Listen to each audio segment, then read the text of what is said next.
Hi everyone. All right, I am still at it, going strong. I'm over 2 weeks in and I have no end in sight. I have written out like 150 topic ideas on the subject of personal style. Dots are connecting and neurons are firing and I'm like, oh, fashion, and everything is just coming together for me in new ways, and it's kind of exciting, and my friends are like, keep going with it because you might be just a little bit out there, but it's like actually kind of fun. And so yeah, I'm really excited about personal style right now. Bottom line. So first announcement. Hi Hong, thanks for joining. And I see my sister and Mickey. Hi guys, thank you for joining. Today's topic is how to make a statement, but keep it in line with your personal style. So first announcement is I postponed the clothing swap until next weekend just because it was probably like a wild idea anyways to have the clothing swap this week, which is Pride weekend, and my shop is just 3 blocks up from Pride, so you know, it pulls in like 100,000 people into the city, so there's just a lot going on around here and it's super fun, but I think everyone is kind of hectic environment, so I'm postponing that until next week, which will be great because I think more people can actually come. So you still have a chance to raid my closet. If you watch my wardrobe edit video, you know that I got rid of like bags and bags of clothes and narrowed it down to about 44 items, but I'm still working on the challenge number, which is 14 key items that I can mix and match. So yeah, that was a big challenge for me. I think, sis, I know you're watching right now, so I'm gonna tell you that I'm gonna probably tweak some of those around so it's a little bit more applicable, because I think in those 14 items, like 4 of those items were only good for winter, and it's actually summer right now, so I feel like I only have 10 items to work with, so I might just kind of swap a few things out, but I'm going for the challenge. I think it's kind of fun. And actually the next day I went and I looked at my wardrobe. I was like, gosh, this looks like light and everything in here is nice and I like it all, and I didn't have any trouble getting dressed yesterday or today, so it's actually kind of been like a breath of fresh air to have cleared out my wardrobe, which is part of like how you start to look at things in a different way when you see that you've taken out kind of all the noise in your wardrobe and things that are distracting. Then you're like, oh, I see what I really like and things that I really want to wear, and you get a little bit more connected with your sense of personal taste. So personal taste is kind of one of those like concepts that I wanted to kind of talk about in regards to making a statement. So so okay, here is the ultimate goal with your wardrobe, is that there won't be a differential between statement and capsule. So what I mean by that is the goal is that if you have a statement wardrobe, then everything that you own and everything that you wear makes a statement, in the sense that it communicates effectively who you are and what you represent, and people can pick up on that if they know you, or if you're connecting with like the right audience, or like, so basically your lifestyle accounts for it too. So these are all things. I have 3 pages of notes on this, so these are all little subtle details that I'm going to talk about to just show you how to make a statement. Feel free to ask me any questions, of course. So here is how I used to interpret making a statement. If you knew me in high school, I wanted to make a statement by standing out from the crowd and being just radically different or eccentric. So this is one way to make a statement, that you're just doing your own thing, you don't care, like you can like for example, in high school, I just wanted to do a different thing. So I wore like tie-dye overalls. Like now I would not do this because this is not my direction anymore, but I wore tie-dye overalls.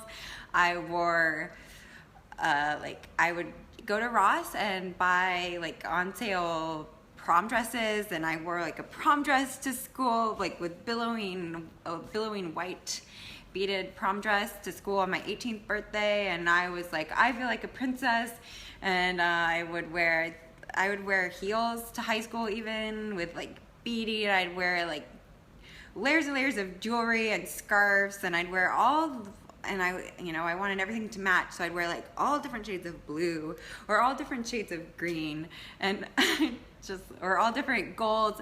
I even would wear like velour velvet pants or like velvet skirts, or like, so my style in high school was just outrageous. And it was nothing to do with trends, really nothing to do with like fashion design, how I think of it now. So that's one way you can make a statement. There's no right or wrong here, is the thing though. So I'm gonna kind of talk about kind of the subtle differences. So there is something like having a concept of like having a sense of taste. By the way, this is my own philosophy. I've kind of formulated it myself, because before I started school, there was a different a creative director for my program, or for the fashion program at my school, and her name was Gladys Print Palmer, and she's very famous in the fashion industry, very famous fashion editor. So she used to be the executive director for the School of Fashion. Now it is Simon Unglis. So, but yeah, for her, she went right before I started school. I remember reading an article or something about what does it take to be a good designer, and she said you have to be able to cut, you have to be able to like sew and press your garments, and then you have to have a sense of taste. And I've always kept this in the back of my mind, like, what does it mean to have a sense of taste? Because to me that seems subjective. Your taste is ultimately up to you. If you like things a certain way, then that's up to you. It doesn't, where is the spectrum on here? So I think in thinking about this, I've kind of decided like the spectrum of a sense of taste are almost like the refinement of your taste. Like, what if you like something, to what degree do you understand it? So like in that sense, like being into something that usually is a taste related thing, like wine, or all about the different varietals of grapes, and so your taste is reflective of your understanding of all the different wines and having tried a lot of different wines. So I think fashion is actually the same way in that sense, in that having a sense of taste with fashion is really in how you understand how fashion works in terms of all of the design components, and in terms of like what you're trying to communicate and fashion history. So that's kind of where I think having a high sense of taste with fashion comes in. It's just how much you understand and how much you're able to kind of work with things. And so overall what you like is what you like, but educating yourself on different things can kind of maybe provide just more of a framework to kind of boost things in a different way. So this is kind of what I'm going to break down to give you those subtle things that do make a statement without necessarily having to just go for the shock value, but more for like the intentional way to do it. And also like so I'll just keep going. So yeah, one way to make a statement: do something that shocks people. Okay, I just think that's funny. So yeah, do something that is what is outside of societal norms. I'm kind of a walking contradiction because I always like to see both sides of the perspective. But right, yeah, I am at this point trying to Hi Josh, thank you for tuning in again. Thank you for sending me that video too. That was ridiculous. So Josh sent me a video earlier of this beautiful mansion with 2 tennis courts and a Burke Williams spa in the home. And this is a home that you can buy. It has a Burke Williams spa inside of it. Anyways, that was a sidetrack. Yeah, so within personal style, because I'm very specific and super focused on the details, I'm leaning away from making a statement through just like a blatant, going kind of for the shock value. But I'm also not one to just follow what is like the societal norm. So this is kind of a delicate balance of like almost honing things in so that you can push things forward. So this goes back to editing. So if you are kind of following this, you have edited your wardrobe once, so you can go back and edit it again, and then start to focus on kind of the subtlety and the balance and just like, so what I'm going here is like kind of what is that mystery, what is that kind of minute, like what are the details that actually push things forward in like a way that's kind of almost mysterious. So the first way to do this is to kind of focus on the design. So you can push things like I talked about before with each of the different components that we broke down. So you can push things like the silhouette, like use a bigger silhouette. Don't be afraid if it's like oversized, falling off your shoulders, or exaggerated proportions. So these are all just rules of design too, and compositional rules to how things relate to one another visually. So you can experiment with things like the proportion of different things that you're layering, or like jewelry or accessories compared to the shape of the garments. And then color is obviously a big one that's like to make a statement. What colors do you think of that make a statement? Red, yellow, or neons, or like big, bold colors that carry a message. So that's like one way that you can play with making a statement more through like design.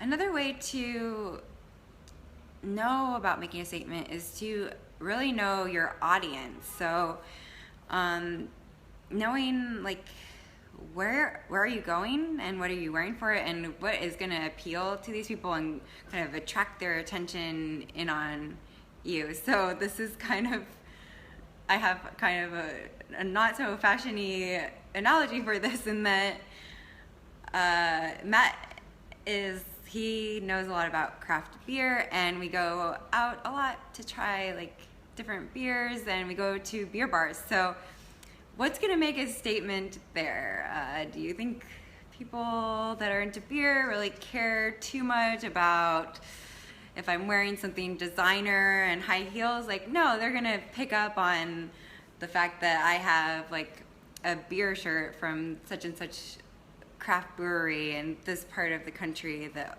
you would only know about or have tried if you're like really into craft beer. So this is like just an example of knowing your audience and knowing what's going to draw their attention into you. So I mean, you can apply it for things, because at the same time, like in the city, I go to like all different types of events, and some of them are really different types of people attending. So yeah, like going out for beer versus going to like a Burning Man type of event where people might be dressed in costumes or just extravagant, like frilly, like Victorian steampunk inspired. So these are just extreme ways of knowing your audience and what's going to attract your attention, what's going to create almost a conversation about what you're wearing. And another example of this is that Matt has been collecting pins from this Facebook group of artists. So it's kind of a community of artists that do kind of really detailed and almost like psychedelic drawings, and then they make pins, and then they sell the pins, and there's this whole market around collecting the pins because they're all limited edition. And so the first time I wore like 2 different artist pins out, and we attracted people to us to start talking about it because they were familiar with the artist. So that's another kind of area of like subculture. So subcultures are just different ways that people express themselves through whatever their experience is. And yeah, so like you can think of different subcultures and just like how people really form like a sense of identity around that subculture. So like, yeah, like the punk era, those were all statements. They all were wearing spikes and to kind of represent, sorry if I'm sucking at history right now, but like I think the overall message is kind of an anarchy or a rebellion. So those are all ways that the way you're wearing your clothing and even the materials you're using, they all could communicate a certain message or a certain affiliation. So you want to think about your audience and how they're going to respond to what you're wearing. So that's, I'll probably get back into that a little bit as I filter through the topics. I have written out like so many pages of notes because my brain has just exploded since I've started doing this live series. So we just keep going. All right, so accessories are probably where I should have started. Simple, like, okay, statement necklace. Everyone knows the concept of a statement necklace. It's big, costumey, like, you know, obviously if you're wearing something around your neck that's huge and glistening, that represents a statement. So yeah, you can do that too with like bigger heels. Like I try to make a statement by wearing really high heels because I am used to it. So, and people always comment on like the fact that they can't pull off like crazy heels. So to me, that's part of me making a statement. Let's see, what message you want to relay to people. So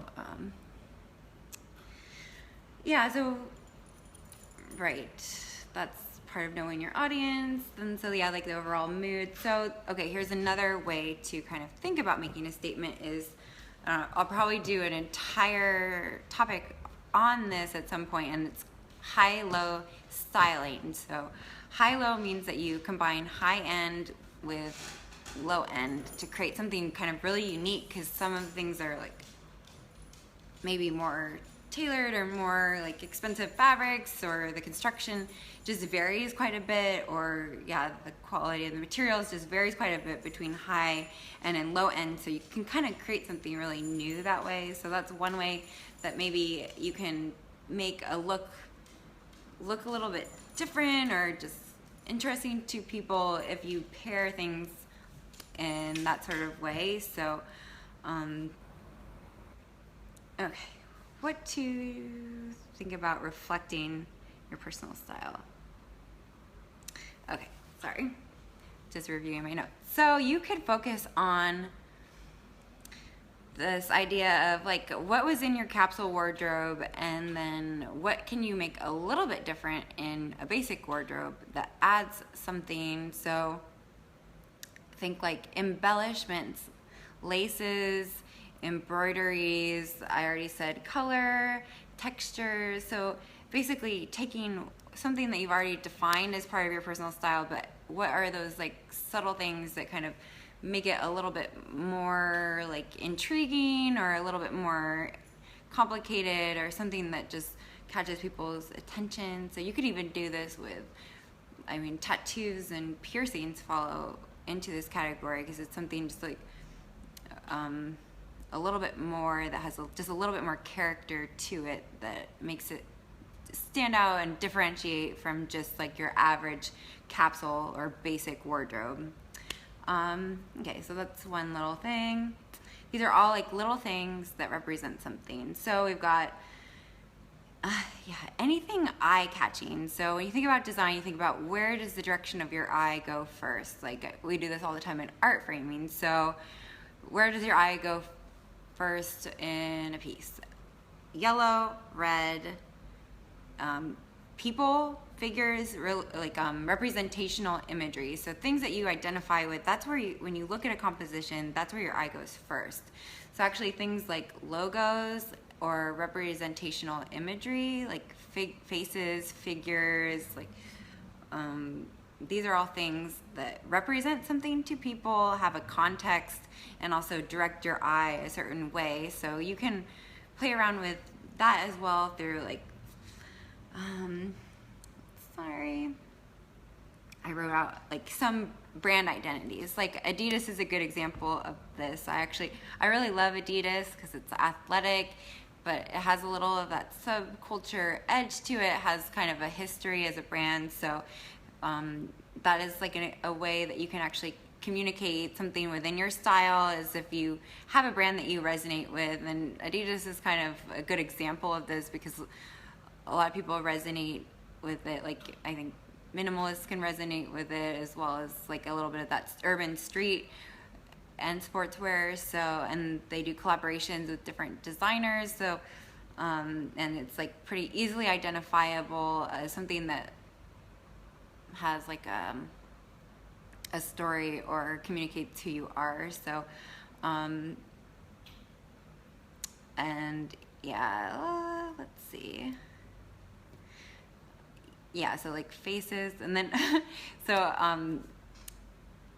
my grandfather's girlfriend actually commented about her Adventure Time t-shirt. So I mean, that is just a way that you communicate something about yourself and your preferences through fashion. So like I said, there's no right or wrong, or it's like what you want people to respond to you. So she has these cartoon shirts, and she gets feedback on the street from strangers. She was in LA, and someone was like, wow, I love your shirt. So that's just a way of how you like can attract people to you in a certain way when you have something like a cartoon that people really resonate with and they like the story. So like even that is essentially by definition making a statement. So anything that tells a story, gets people to engage with you or be kind of interested in something about the clothing, starts a conversation. So if you want to hone in on what's going to make the statement too effectively, you just kind of observe how people react. If you wear something and every single time you wear it, someone compliments you and is like, where did you get that? I want it. Then you know that's by default a statement piece. So that's why I wore these earrings, because they're big, they have feathers and rhinestones. Like every time I wear these, people take notice of them. So these, Matt got them for me a few years ago, are by default a statement piece. So that's like another simple way to just start to observe what is pushing a statement and getting the type of attention you want. Let's see. So for me, what I'm focused on too, so this is back to like some of the subtle ways. Sorry, I'm jumping around a little bit just because of all my crazy notes. So you can even look at something like consistency as a statement. So your statement is that you have a very identifiable aesthetic, which I think I have kind of had an identifiable aesthetic for a while, but now I really do, because I'm specifically working to define my personal style. So I'm sure it's going to be even more like consistent, and that's kind of where I'm going personally, is like I've focused in on what I really want to communicate about myself, which is that I am a designer, that I work in, I am an artist and a scientist. So I want all of those components to take form in terms of like the structure of the clothing, and just things are kind of sleek and more minimal. So consistency and your ability to have an identifiable aesthetic with the people that you meet is also a way to make a statement, because some ways that's actually, it can be really hard. So I will get into that really in detail actually when I do the social media section, because I'm going to show you how to have cohesiveness across the board with your social media, and I'm going to show you all of my, how I edit my photos and all of that to have kind of a consistency to them, but still be kind of a little bit different. Okay, so there's that, and then there is, okay, a context and a theme. So Halloween is a good example of this. Or like, say you're like any sort of event where it's like, it's a gold party, like wear gold, or so I'm obsessed with themes. Like I will have an existential crisis before I go to an event if I haven't, I mean, I'm not recommending that you have existential crises over anything in regards to how you dress, but I can't help myself. I'm just, with themes, I'm like, I have to follow this theme exactly, otherwise I probably shouldn't go to the event, and then I go to the event and then it's like no one's following the theme. So like Matt and I went to a gold jacuzzi New Year's party, not this year but the year before, and I made Matt like a paisley gold hooded vest thing to wear out, and I made myself like a gold kimono. So but you know, I just wanted it to be sparkly and stuff, and so like you can take something like a context or a theme and like kind of formulate it into like a special event and make a statement by like, you know, going to something where you're just like kind of in with whatever's going on there, and so that's just another way. Okay, so here's my next set of notes. Making a statement. First, you observe things like say you go out with a friend. They are getting lots of compliments on what they're wearing, or the people around you.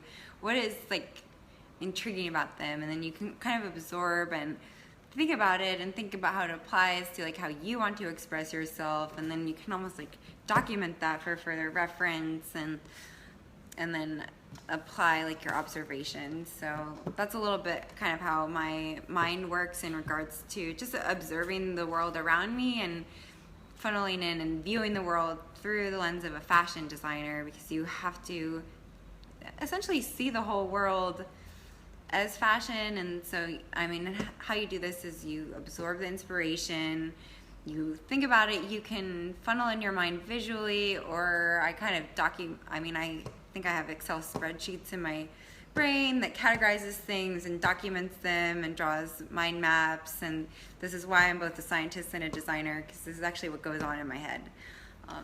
And then you figure out the context and you apply it in how you do things. So I don't know if that's going to help you or not, but I put it in my notes. Okay, so the concept of like upscale. So one thing that I'm a little bit more aware of going to a lot of events in the city is just kind of the difference in people, like how they dress maybe when they are wealthy, so they have a lot of money to invest in expensive clothing, and I'm just referencing this in regards to like, so what is kind of that difference between what looks expensive and kind of, I mean, I'll talk about luxury later, but in a whole day for luxury, but I think what I wanted to focus on is really what just makes something look more expensive. I feel it's like kind of the way things are made, so the construction and the details and maybe the quality of the fabric. So you can find that without necessarily spending a lot of money on clothing. So that's just kind of a way, if you want to make a statement of like sophistication and elegance and just like, yeah, those two, like sleekness, then focus more on like the attention to details and the clean lines and how the clothing feels and if the clothing's well made. So I'll probably do a whole another topic on how clothing is made and how to tell like the quality of a garment, so that you might not have to shop for a designer, because even high-end designer doesn't necessarily mean, I mean, some do definitely mean better quality, but not every single, just because it's expensive doesn't necessarily guarantee that it's better quality.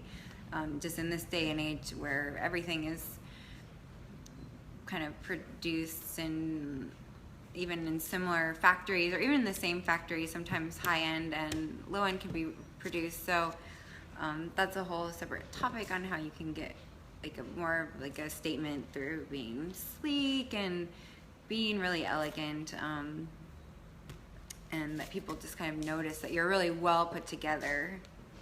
So that's kind of just a part of training your eye. Okay, then my last thing is your attitude. So how do you feel? What makes you feel confident? And you can just make a statement in how you present yourself. And this is back to why I covered body image already, because you know, your attitude and your posture are all kind of play a role in I'm like slouch, and then I'm like, and then your personality. So yeah, all of these things like communicate a certain message to people. So if you're, you know, think about how you want to present yourself to people, and I mean, it can be in different ways. Like I'm hoping to present myself more professionally and just like informed and knowledgeable about the subject, but I am, you know, to some degree like casual, and I do live in the middle of the city, so I'm a little urban, a little bit just like kind of out hustle and bustle of the city. So, you know, what is that kind of, all of these qualities of your life experience that kind of funnel into like who you are and who do you want to meet too? You know, you can really kind of attract a certain energy, like thinking about all of these things and applying it not just in how you're dressed, but also just in your attitude and your personality and how you communicate with people. So I'm sure that could be a whole nother topic that I can spend an hour rambling to you guys about. So yeah, feeling and confidence. Any questions? I'm going to talk a little bit about HustleCon too, because I went to this conference yesterday called HustleCon. It's thrown by The Hustle, which is kind of a daily newsletter publication that you can sign up for, and they just kind of give you really fast kind of tidbits of news, and it's very much like probably focused like world news as well, but also lots of things are going on within industry in San Francisco. And so this conference was very much for like entrepreneurs or startups or companies, like just very focused on like this type of kind of industry of being innovative and solving problems and connecting with people on just a really larger scale, and just a lot of what goes on with technology and design and stuff in the Bay Area. So it's like a really cool conference. But so I went with Brittany, who you've probably seen a lot in my pictures or my Instagram, and she wore a white jumpsuit that I actually made, and I wore one of my own designs too. And let me tell you, like, she made a statement in that jumpsuit, and I've actually never had anyone wear one of my designs and then see like how people reacted to it, because I mean, a white jumpsuit is definitely a statement piece, because it's just, you know, head to toe white, and this one has like flared pants and it's backless, so, and it has like an inverted silver sparkly like V shape. So that was just, for me, like why I'm talking about like observing and noticing and seeing how people react to certain things, because I had never even considered like that level of attention that like everyone was like, what are you wearing? Like, this is like amazing. Like, what is this jumpsuit? And then she's like, yeah, Andrea made it. And then they'd kind of notice what I was wearing, which is like tailored, but it was still like neon lace, but it wasn't as captivating. They'd be like, oh, actually both of you guys have kind of unusual items of clothing on that are really interesting. So Yeah, all just different parts of your experience where you can kind of, just see, just like push the boundaries a little bit, but just as much as you want, just to see how people react to things, and then you can learn for the next time, like how do you want people to react to you, or do you want to even surprise them even more? I mean, you can push boundaries. It's fine. You can make mistakes. You will survive. So don't be afraid to just make something that's kind of next level or unusual. That also goes back to when I talked about like minimalism versus maximalism. For maximalism, it does require trial and error of mix and matching prints and everything. So yeah, that is kind of the end. And thank you for tuning in. Sorry, I'm like fixing things on my phone. And I think tomorrow's topic, I'm not sure what tomorrow's topic is, but I think it's shopping, how to start shopping, following your values, following everything you've outlined. So yeah, thank you so much.